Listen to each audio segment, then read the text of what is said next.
qui, comme vous l'avez dit, fait partie de l'ADN de notre pays. Autorisez également que j'étende mes salutations au président de l'Assemblée nationale, à votre Premier ministre et son gouvernement, à la présidente du Haut Conseil des collectivités territoriales, ainsi qu'à mon remplaçant récent au Conseil économique, social et environnemental, le frère Abdoulaye Daouda Diallo. Vous me permettrez également d'étendre mes salutations aux autorités religieuses du pays, au patronat, aux syndicats, ainsi qu'à mes collègues leaders de partis dans l'opposition. À tous, je dis salam, rahma et baraka, c'est-à-dire paix, miséricorde d'Allah, grâce et baraka dans nos travaux. À la suite de mes remerciements, Monsieur le Président de la République, pour ce dialogue national dans cet État du Sénégal que vous aurez eu, quoi qu'Allah ait prévu pour votre futur, que vous aurez eu déjà l'honneur et l'immense privilège de diriger pour 2 mandats consécutifs de 7 et 5 ans. Je relisais ce matin le livre hommage à l'un des plus éminents serviteurs de cet État, un frère et un ami cher à nous tous, que j'ai eu l'honneur de côtoyer dans ces lieux entre 2000 et 2004, comme ministre d'État, directeur de cabinet du président de la République, mais aussi comme Premier ministre, et qui est depuis resté un ami inspirant. Je veux parler de l'ambassadeur chef du protocole, Bruno Diatta, un modèle de serviteur de l'État, un modèle de serviteur de la nation. Dans ce livre hommage, je me suis arrêté longuement à la page 111 sur le témoignage de Théodore Cardinal Adrien Sarr, archevêque émérite de Dakar, qui a résumé tous les témoignages du livre en un seul verbe, servir, et en un seul substantif, service.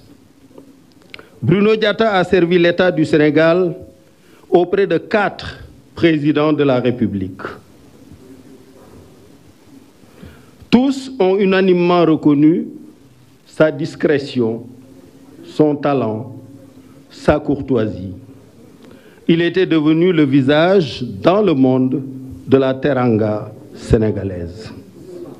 Notre devoir à tous, à vous, Monsieur le Président de la République en premier, est de rester fidèles et loyaux à ces 2 mots, dans chacun de nos actes et dans chacune de nos paroles, le verbe servir et le substantif service. Le cardinal Adrien Sarr s'est interrogé ainsi: et si nous avions fait et faisions tous comme Bruno, bien sûr, que serait et où en serait notre pays aujourd'hui? Si chaque leader politique, chaque femme, chaque jeune, chaque ouvrier, chaque patron faisait sien ces 2 mots, servir et service, notre pays serait-il sous la menace de jeunes en colère, manipulés par des leaders politiques qui s'en servent comme bouclier pour leur propre ambition, ou serait-il en chantier partout, dans des champs de céréales, de maïs, de fraises, de papayes, de mangues, d'oliviers, de palmiers et cocotiers, dans des chantiers pour construire des habitats et fournir des logements sociaux à nos concitoyens, dans des chantiers pour s'occuper de doter nos concitoyens d'un environnement sain, de rues propres, de déchetteries organisées, de déchets traités, de points d'eau, de salles de classe, de postes de santé, de pistes de production, d'industries de transformation de nos fruits casamancés en jus et autres délices naturels que nous exporterions après avoir satisfait la demande nationale. Servir, service, deux mots que j'ai retrouvés en 1989 devant l'enceinte de la Woodrow Wilson School of Public and International Affairs de l'Université de Princeton, où il a été écrit « In the service of the nation, in the service of humanity », au service de la nation, au service de l'humanité. Et notre foi nous y invite également. Jésus-Christ, évoqué tout à l'heure, donne une illustration de ces paroles dans le geste du lavement des pieds de ses apôtres. Et il disait à ses apôtres, « Si je vous ai lavé les pieds, moi le Seigneur et le Maître, vous aussi vous devez vous laver les pieds les uns les autres, car c'est un exemple que je vous ai donné pour que vous fassiez vous aussi comme moi j'ai fait. » Et ceci, naturellement, le Coran y fait écho. C'est Dieu qui a créé la mort et la vie afin de vous éprouver pour savoir qui de vous est le meilleur en œuvre. Je suis venu participer à ce dialogue en tant que candidat arrivé deuxième derrière vous à la présidentielle de 2019. Certains pensent d'ailleurs que vous m'auriez pris quelques points pour passer au premier tour. Mais aujourd'hui, c'est avec plaisir que je vous en fais cadeau, vu le bilan que vous avez réalisé. J'attends de ce dialogue les conclusions suivantes.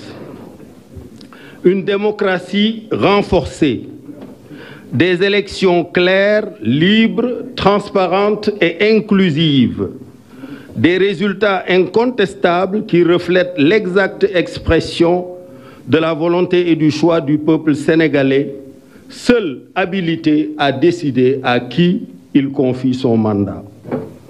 Et tout ceci sans aucune entrave.